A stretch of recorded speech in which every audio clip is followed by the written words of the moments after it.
KPFK Media and Cut to the Chase present a candidate forum of LA's mayoral candidates. There's 3 ways to vote: by mail, by Dropbox, or in person. All right, here we go. We have 2 more questions, 3, and then we'll get to closing comments. 3. Yeah, I said 3. Okay, good afternoon to all the candidates. And I've heard a lot about homeless problems here in the city. My question is, as mayor, I don't know if you have the ability or authority, but someone like me, I'm retired. I've worked for 40 years. I'm collecting my Social Security now. Where can I find affordable housing so that I don't become homeless? Because the average price of a home here in Los Angeles is well over $500,000 or $600,000. That is out of my bracket. So where or how would you address affordable housing so that I'm not a drug addict, I'm not a criminal, I don't have a record, and all the issues about homelessness have been about someone that is not like me? Thank you for that question. Brian Acosta here.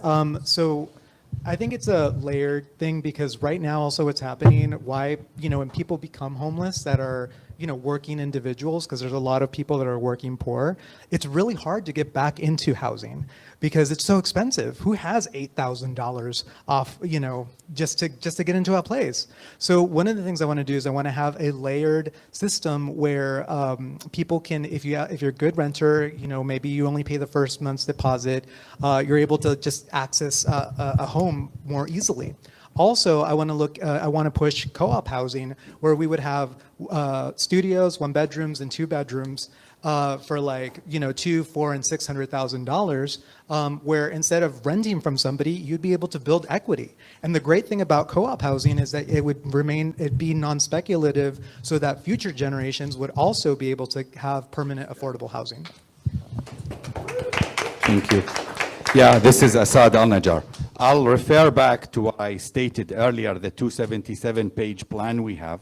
Plus, during the Garcetti era, myself and a lot of the senior engineers, and even including my wife that works in the city of LA, we started working on the Abridge home, in which identified a lot of the buildings to be refurbished. We put how we're going to do the asbestos cleaning. We defined how we're going to have a retrofit. We defined how we're going to build tiny homes. We put a plan on the container homes. We put a plan on the prefabricated homes. Everything was going in. We have budget. The city of LA has the money. Right now, it's wasted left and right, and nobody knows where. I know where it's wasted. I know exactly. There's like a $400 million disappeared, and I keep asking my boss, hey, Karen, where is the $400 million? And it's like, get out of the room. You don't belong here. No, really, we have it. We can do it. It's got stopped. Garcetti used COVID to stop, but then now, with me, I know where it is. Day 1, implemented. I fire all the deputies and all that. I have a great team here. They are ready. We are all, look, maybe one of us is going to be the mayor. And whoever it is, we're going to work collectively together because we complement each other. Thank you. Thank you, Assad. And yes, it would be my pleasure to work with any number of these people here. Truly, Assad's fantastic, but everyone here has smart ideas. And my friend, your question resonates with me. I was homeless here. I've been homeless here. Even now, after I've made it, whatever, I still rent. I've rented my whole life. I've paid $300,000 of money that I've earned to landlords. I own nothing, and they want it to be that way. The solution, social housing. We need to improve social housing. Every other modern country around the world has some amount of large-scale social housing. 40, 60% of people live in social housing, dignified social housing, right? We make it a priority, right? So it's not a speculative asset like Bryant was talking about. So it's something that people live in, working class people. We don't have to worry about their rent going up despite the economy struggling, which is happening right now to everybody in our city, right? We need more social housing options. So that's why I'm promoting public dormitories, right? For the lowest, most vulnerable, with even single room occupancy and even places to move you up. And then I want the city of Los Angeles to buy apartment buildings, own and operate those all throughout the city. Social housing options where if maybe you're a city employee, you could get one of those, and they're nice, they're dignified, they're modern, they're new. But we need our government everywhere, not just here in LA, but around the entire United States to start investing in social housing for the people. Thank you. I agree. So we often talk about housing and homelessness as two different things, but the reality is they are two sides of the same coin. And the antidote is permanent affordable housing, and it is through social housing. I'm proud to say that I've been working on social housing for the last 6 years of my career. I have helped pass a statewide bill that is a study bill on social housing in the state, so we can identify what strategies and solutions we need for the state to be able to build out the infrastructure we need to expand social housing in the state of California. I sit on the advisory committee of the state, and over the last 6 years, I've been also supporting our Measure ULA, which is now revenue for social housing, which is right now being under threat and under attack by Mayor Karen Bass and also Councilmember Nithya Raman. And we need to be able to ensure that we are protecting Measure ULA so that we can continue to use the $1 billion of revenue that will continue to expand to build housing. And let me tell everybody, because this is a conversation right now, ULA has not hurt our supply. In fact, we have had more apartments built over the last year than we ever have before, and we're going to continue to do that. So we need to expand social housing, and that is actually how we're going to be able to stabilize our own Angelenos that have housing. By the way, also tenant protections is something we need, so I'll plan on co-sponsoring a bill to repeal Costa Hawkins. I want to answer his specific question, because his question was about him as a man who's aging and living off of Social Security. I worked with the CFB Foundation for many years, and what we do is we celebrate our elderly. When I traveled in Europe a lot, I saw a lot of elderly people out at the nightclubs and people chilling. My wife, she takes care of her grandmother. They're from Russia. She's taking care of her elderly grandmother. They're not putting them in homes because we find that the deterioration of the mind is happening in these homes. So my point is, the same way we have Medicare for like people who are above a certain age, we need Rent-A-Care for people who are above a certain age. And that's a program that's specifically designed to help people who are now living on Social Security, veterans. These are specific group of people that are really being overlooked because there are people that they feel are more in need than them. But the truth is that everyone has different needs. While I won't say social housing, social, this word scares me because we got the DSA creeping their way into our government through socialism. And we've got to be careful. We've got to be careful with words and manipulation. We are a sensationalized community, and we've got to understand America is under attack internationally from foreign special interests. Say what you want. I'm just telling you how I see it. I have the right to tell you, and you have the right to accept it or not, but do your research. Do your research. Next to the last, okay, go ahead. How are we going to lose a perfectly good nation like the United States, prosperous nation? I think that we have a problem right now with affordability. When we have so many of these houses and even necessities in daily lives, food, all that is so expensive these days. And I see so many people are having difficulty. I mean, Social Security benefits, I don't know, that doesn't cover anything near what's required for daily living. I myself, I worked my butt off all my life. I barely bought some sort of house, and some area that's not very expensive, okay, in my 60s. So it is what it is, but we need to get this thing in control.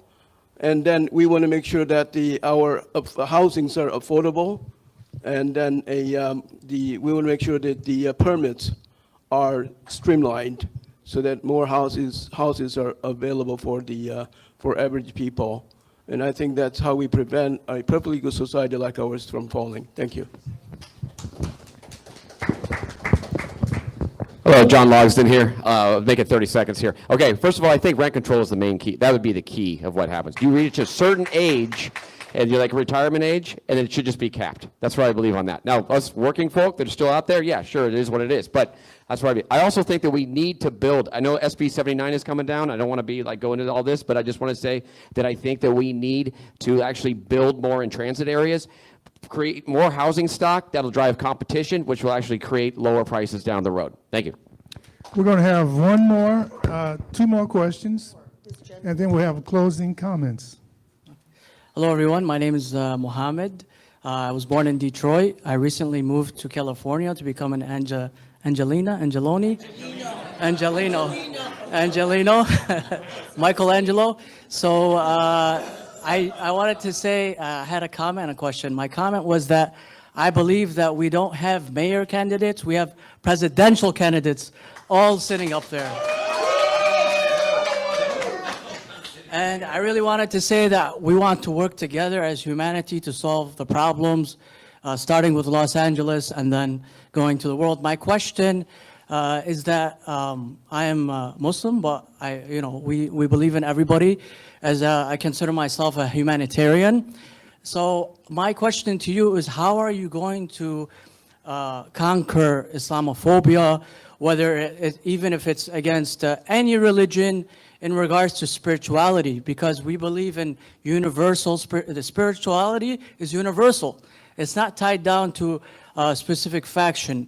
It's tied down to all of humanity. So my question to all of you, I just want to say that I'm the spiritual leader of the Watts community. This is why I moved to California. And so they chose me to represent them spiritually. So we have the... Good question. For time's sake, let's get Thank to you. answers. Thank you, Mo.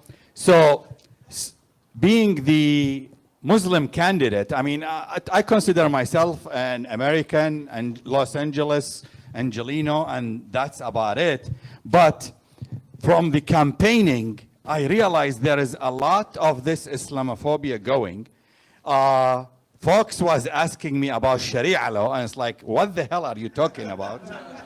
And things like that. But what I can do and what I have been doing is the past 11 years, I've been very active to get the church, the temple, and the Muslims all together. And you have to, this is a different even subject. Muslims are divided between Shiite and Sunni, and they don't even talk to each other, and things like that. So I brought all the religions together, and I continue to celebrate each of us together.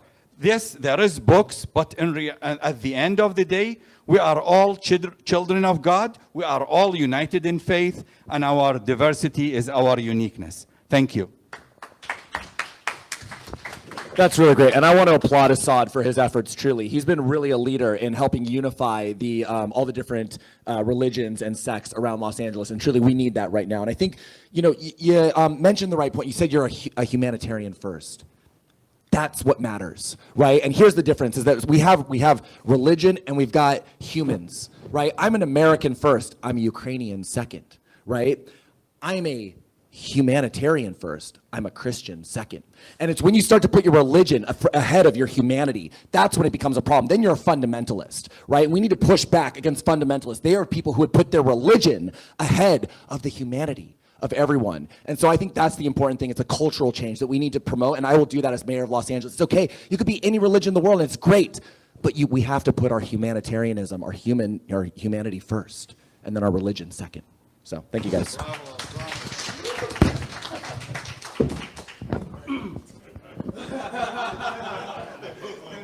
My name is Andrew Kim, and I want to remind you that there is a way to tell the good religion from bad religion, okay? You see the fruit of what they're teaching, the fruit of their product. Let's see the product. If it's good, 9 times 10, it's good religion. I say to the Muslims, do the good work. Do the good work for the community. Raise your children correctly, and do the example for our community. And if you do that, then you'll be recognized. And then make more of Assad, people like Assad, okay? So, that meant to be a joke. Anyway, so do that and then be good. And don't blow up airplane or enslave girls. What'd you say? That was very Islamophobic right there. Sorry, I was going to speak, but now I feel like I just need a moment to process what just happened on a radio show.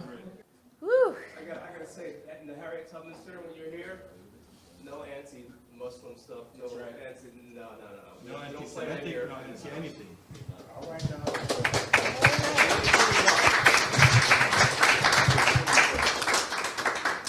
There is no such thing as good religion and bad religion.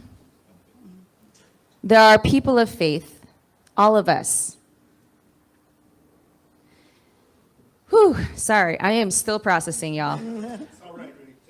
I am a pastor, and I have been working my whole career around bringing different faiths together, whether you are somebody who considers yourself a person of faith or not, to be able to figure out where and how we are moving to build and to challenge and to change this world together.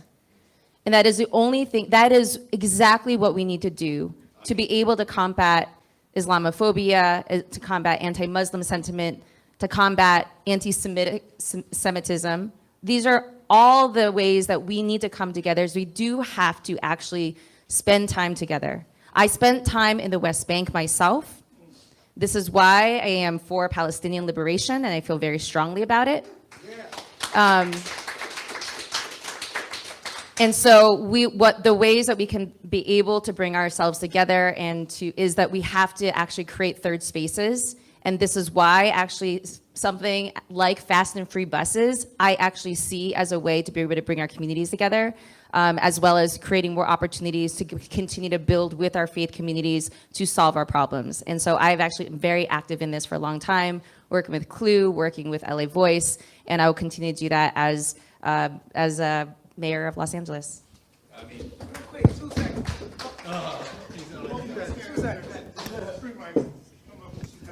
Hello, Tish Hyman. I was in Israel on October 7th, 2023, when the war started. And this is what I got from all of this as an American here. We are Americans first.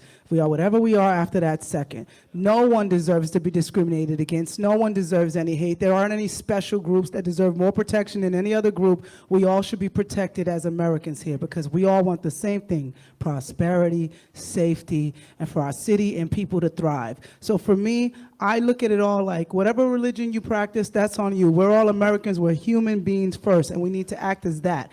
Even with the parties and political, we're human beings first. We need to get back to humanity. That's my thoughts on that. Thank you so much. Brian Acosta here.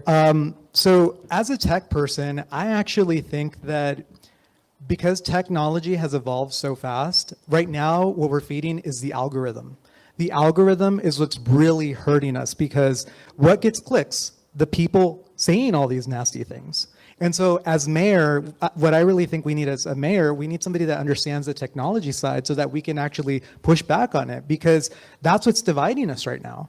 You know, it really is. You look at TikTok, you look at Instagram. I mean, even my ads right now, it's so homophobic. It's just so ugly. And so we need to be able to have a mayor that understands technology and takes the fight to the tech companies. That way we can start bringing down those walls and we can start really unifying in a way that makes sense. Also on my LA Now app, there's a feature so that you could actually see what cultural events are happening, because right now we don't know. I would love to go to some Jewish bar mitzvahs or, you know, some Muslim temple activities, but we just don't know. It's always hidden. And so the app will make it easier to access that. And I just think we need somebody that can, you know, take a handle from a technology standpoint. All right, I'm John Logsdon. I just wanted to say, look at us mayoral candidates up here. Every single one of us is like, this is a diverse group, right? This is LA. This is what is amazing about this place. And it's also like we all come from different religions, backgrounds, cultures. So we all have to respect each other. That's the main thing. It's about love and how we are as humanity. That should be the first priority. I don't know who said that. Andre, I think did. But you know what? Let's just be good people. That's all it is. If we were all good people, we wouldn't need cops. We wouldn't need all this. We would be able to just police ourselves. That's where it all is. So let's just be nice. And there we are. Thank you. Okay. Okay. Did he speak? Did you speak already? Yeah. No. Sit. We have one last question. You already spoke on this question. Okay, you want to speak? Yeah, you can do that. Somebody. Yeah, like 30 seconds. It came out really wrong that I somehow dislike Muslims or Islamic religion. No, What I'm saying is that I love all the religions. Islam is one of the main religions that I respect. That's all I have to say. All right. You made a joke with bad taste. That's I think that's what Yeah. happened. All right, so this is Yeah, KPFK's I do Mayoral admit Forum. We're that it wrapping was up in bad now, taste. and we're going to have one last question from Executive Director of BW, Black Women for Wellness, Jan Robinson Flint. Go ahead. Okay, so I'm here today wearing my Black Women for Wellness Action Project hat. Black Women for Wellness is a 27-year-old organization in Los Angeles. Black Women for Wellness Action Project is a C4 organization we started in 2017. So I actually have a couple of reminders and a call to action for you all. So today is May 16th. The last day to register to vote is May 18th, right? So that's this week coming up. Now, you can go and vote at a voter center, but then your vote is your ballot is a provincial ballot. It's counted last, okay? So your call to action, everybody in Los Angeles is not registered to vote. Register for people to vote, because every single one of these folks up here need people to vote for them, right? So one website that you can go to is called 1 Million Black Voters Rising. This is a national movement to register 1 million new black voters. This is because there has been such an attack on black voting rights all across the South. Okay, so I'm gonna tell you that website one more time, 1millionblackvotersrising.org. And your charge and your call to action is to register 4 new voters before May 18th. You got 2 days. You know somebody. You might know a 17-year-old who will be turning 18 before the day of the election. There's a lot of Doris. And don't just tell them to vote, educate him a little bit. I'm gonna get Because, on see, to the without second voting- thing. Go ahead. Okay. The second thing in terms of your call to action, we live in Los Angeles, we live in California, we live in America. It's a democracy that costs money. So if you believe in one of these candidates up here, send them some cash. Make a donation, because they need money to make it happen. No doubt, they need money. Yes. Okay, so they need voters and they need money. So, I mean, it's great to applaud them and to listen and say, yeah, that was a good answer, but really put your money where your vote is, right? Because that's important. That way they don't have to take money from big oil or industry like that, and they won't be then subject to the whims of that industry. If you want a people's candidate, you got to fund a people's candidate. Okay, All right, one more point, got it. and then that is, there are plenty of people in Los Angeles who cannot vote, right? Sometimes for various reasons, in terms of it could be a conviction, it could be a citizenship status, but you know what, they can influence people. Right? So if you run into folks that you are attempting to register and they can't vote, information is so critical. Have that house party, because chances are they know some folks who do vote and they can influence them. Right? So you got actions. We are close to June 2nd. Voter centers open on May 23rd. That's next Saturday.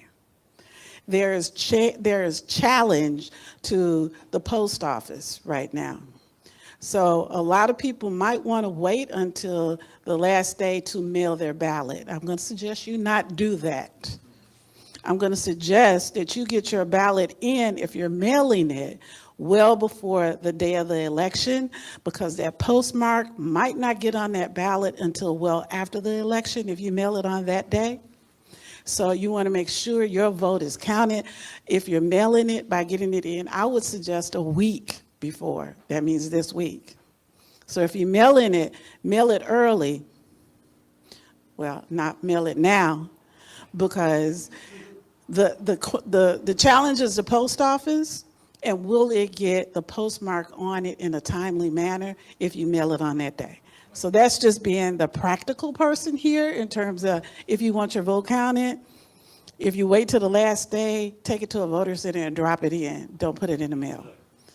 So my question would have been to all of you, what is your path to victory? I pulled out my ballot. This is not my ballot, this is a sample ballot. There are 14 names on this ballot in a space where you can write in a name. So that means you got to have a path to victory, right? How do you get to be in this jungle primary, one of the top 2 candidates to keep it moving forward? Great question. Let's do this. Let's wrap that into your closing comment. How's that?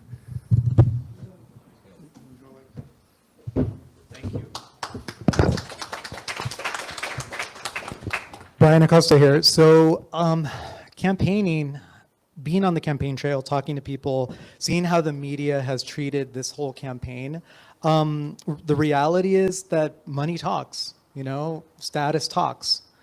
I'm just a regular Joe. I didn't grow up from a limousine, watching the city from a limousine window. I grew up struggling. I grew up from, first generation. My parents were immigrants.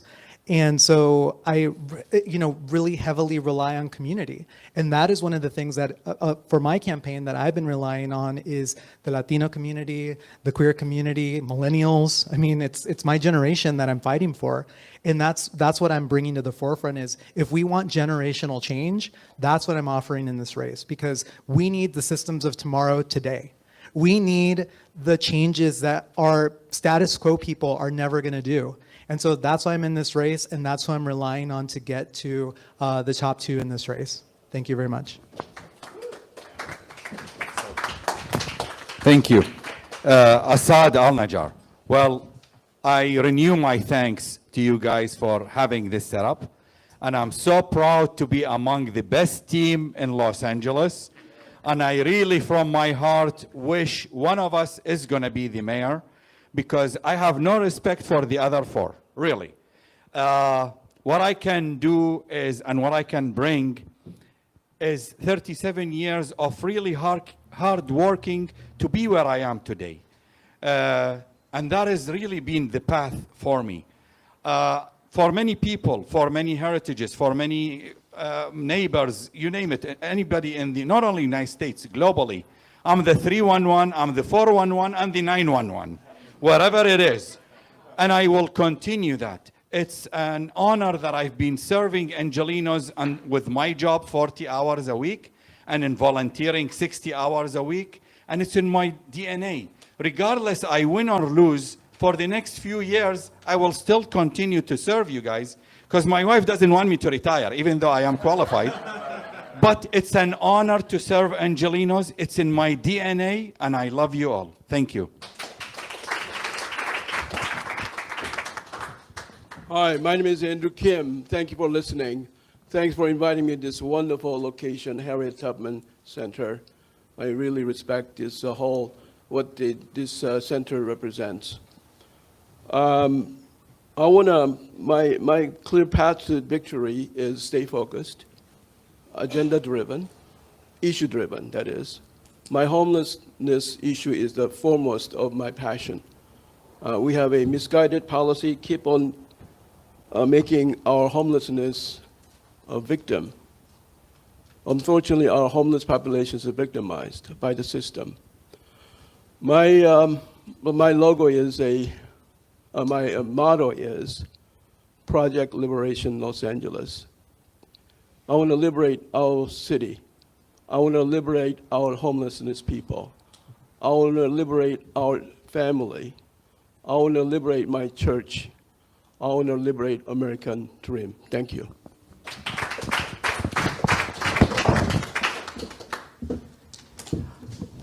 Hello, everybody. I'm John Logston, and I just want to say, as far as how I'm going to make it to the top 2 for November, I'm just head down. I'm going to try to make it happen. I'm going to work as hard as hell. But here's the thing. I'm a regular, everyday guy. I work my tail off for actually my 9-to-5 job. I've got kids. I got a lovely wife. And I am a true Angeleno, and I'm fighting for LA. And I work in the business, in the entertainment business. I believe I'm one of the only ones in this in the group that actually is boots on the ground working every day. I got 2 jobs coming up this week, which I'm juggling the mayoral thing and actually producing. So I'm going to fight hard to make sure that there is no runaway production and that we are keeping entertainment, film business here in Los Angeles. That is my #1 goal for like the next 2 weeks. Get that word out and make it happen. Let people know that I'm fighting for them because there's a lot of Angelinos doing that. Okay, here's another thing. Obviously, my slogan is let's go. And that is really, we need to make things happen quicker in this town. I've seen how the current mayor right now has, everything has just been on fast forward in the last few months, but there was 3 years where things were just not happening. So we need to make it happen right now. Let's go. Thank you. And I want to just thank everybody here, everybody that's listening on the radio and in here in this room. Take a deep look at everybody up here. Look at the platforms because they are all great and everybody put their heart and soul into that. Look at mine, logsdon4la.com. Thank you, and thank you to KPFK. Appreciate it. Whew, sorry, I'm still processing, to be very honest with you, what happened back there. I'm just being so honest. I felt like my gut was punched to hear the anti-Muslim sentiments named on the stage, which just zero tolerance for that. Period, in this city. As far as how our plan to win, I'm very proud to say that we have now raised over $500,000 with matching funds to be able, with zero money from corporations, zero money from lobbyists, over $500,000 to be able to put into our campaign. We have knocked on thousands of doors, and our field capacity is we are focused on that and to make sure that we hit as many possible doors as we can by by June 2nd. We have reached 500,000 people now on social media. We have well over 1,200 volunteers who are actively engaged in our communities and actively engaged in our campaign. This is the path to win, is that right now we are in a culture of fear. People are too afraid to be able to even imagine that this city could work for them, that they could have a life here. We need to change that around. And that's exactly why I'm running for office, because as I've been saying, it's not that the system is broken. It's that the system is working exactly as it's designed to work. The problem is it's not designed to work for you and I. And that's why we need to mobilize, move, show up, vote, volunteer, get activated, and finally change the system so that we make sure that this city works for working Angelinos. Tish Hyman here for my final word. And honestly, I'm already at the victory lap. Let me explain why. Because I will never stop fighting for Los Angeles. Something awoke inside of me. And I left the studio with Ty Dolla $ign, I left Kanye, I left everybody at the studio to fight for this city, and I'm going to keep fighting. You know why? There's little girls dependent on me. There's women dependent on me. I know I've been in so many town halls where I see black people's history and our civil rights used as a mask for other people's agendas, and black people, we have a unique struggle in this country. Do not forget it. It is unlike anyone else's. It doesn't handicap us. It doesn't make us special, but it is unlike anyone else's. And I got tired of seeing all these other groups pair their struggle with black struggles. They are different. That is a fact. And I will be here fighting for this city forever. So I don't care about just this election. I'm going to bring $3 billion to Los Angeles annually anyway, because I already got the plan. And I already met with the people to make it happen. I love you guys. I'm fighting for this city. No DSA in LA. My name's Andre A. Salivra, and it would be my pleasure to serve you as your next mayor for Los Angeles. Look, this is a tough time. This is an important time. Seriously, this might be like the defining election of our generation. We need to take it seriously right now. I'm encouraging everybody, seriously, right now, tell people, don't vote for money in this election. Do not vote for money. Don't vote for Spencer Pratt. He's a nepotism baby. Don't vote for Karen Bass. She's the establishment, money Democrats. Don't vote for Adam Miller, the billionaire. Vote for an independent candidate. Look down ballot. Our campaign's doing phenomenally well. We've raised less than probably any other campaign. We've raised less than $20,000, and we're doing phenomenally well. We've connected with tens of thousands of voters. Why? Because I'm out there. I'm on the streets every day. Before I was here today, I was at the Red Bull Boxcar Derby. I connected with about 10,000 voters with our team of 6 6 volunteers. People are showing up for our campaign. Why? Because we got real solutions. Because I was born and raised here. I'm a product of this city. I was homeless here. I know what it's like to live and fight in LA, and I will always fight for our city. And we're doing phenomenally well. So if you like me, if you like our campaign, tell people about me. Say, hey, I'm voting for Andre on June 2nd. I'm voting for Andre. And that's how we're going to do it. I'm going to win this thing by doing what I've always done. That's depending on the people of my city. Vote for Andre Saliva for LA mayor on June 2nd. Thank you. Thank you all so much. I want to thank all the candidates that came and